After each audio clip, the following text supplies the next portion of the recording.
నల్లగొండ కుక్క మూతి నేతలకు భయపడం, ఆకు రౌడీలు ఏం చేయలేరు. ఇక్కడున్నది కేసీఆర్ తయారు చేసిన దళం. నల్లగొండ రైతు మహాధరణలో జగదీష్ రెడ్డి అంటే ఆయన జగదీష్ రెడ్డి నిన్న చాలా అగ్రెసివ్గా మాట్లాడండి. అక్కడ ఈ నల్లగొండలో ఉన్నటువంటి కొంతమంది కుక్కమూతి పిందెలు లేక కుక్కమూతి రౌడీలు కొంతమంది ఉన్నారు. మీరు ఎన్ని భయపెట్టాలని చూసినా, ఎంత అది చేయాలని చూసినా మీరు ఏమి చేయలేరు. మేము భయపడతోలం కాదు, మేము కేసీఆర్ తయారు చేసినటువంటి దళాన్ని మేము.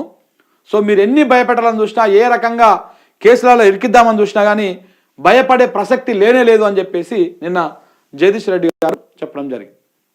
చూడాలి అంటే చాలా చాలా ఇంట్రెస్టింగ్గా ఉంటుంది నల్గొండ టాపిక్, నల్గొండ చర్చ కూడా, నల్గొండ రాజకీయం కూడా. ఎందుకంటే ఇప్పుడు ఆయన ఒక్కడే గెలిచిండు, 13-11 స్థానాల్లో కాంగ్రెస్ పార్టీలు గెలిచారు. కానీ రేపు ఆ 11 స్థానాలలో కాంగ్రెస్ పార్టీలకు డిపాజిట్ వచ్చే అవకాశాలు కనపడతలేవు. తిట్టినోడే కానీ తిట్టినోడు లేడు. ప్రజలు ఊరాలకు పోతే నేను పోతే సంక్రాంతికి పోయినప్పుడు చూపిస్తే కదా, ఏ రైతులు కదిలిచ్చినా కానీ తిట్టినోడే కానీ తిట్టినోడు లేడు. ఇంకా ఈ రైతు భరోసా దీంతో దాంతో ఈ సగం ఇచ్చుడులు ఇది ఇంకా ఎక్కువ అయిపోయింది.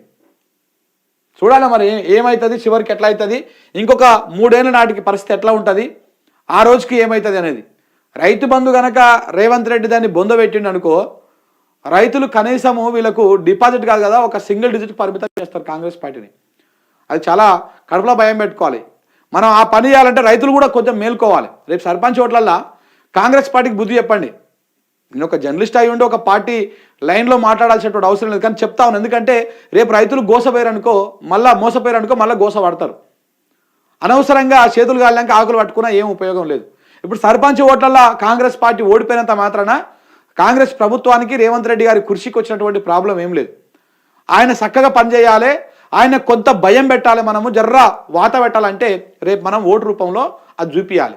కాంగ్రెస్ పార్టీ బలపరిచినటువంటి సర్పంచులను మనం ఓడగొడితే రేపు ఏమవుతుంది, మనము 2 సార్లు మోసం చేసాం కానీ 3వ సారి మోసం చేయనికపోతే జనాలు జర తెలివికి వచ్చిర్రా, తిరగబడ్డర్రా అని చెప్పేసి జర్రా ఆలోచనకు వచ్చి ఈ రైతు బంధు కానీ, ఈ పింఛన్లు కానీ, ఈ కార్యక్రమం కానీ, పరిపాలన కానీ, వాళ్ళ దోపిడీ కానీ, అలా దోపిడీ తక్కువ అవుతుంది, జర ఈ పరిపాలన మీద ఫోకస్ పెడతారు, ప్రజల బాబోగుల మీద ఫోకస్ పెడతారు.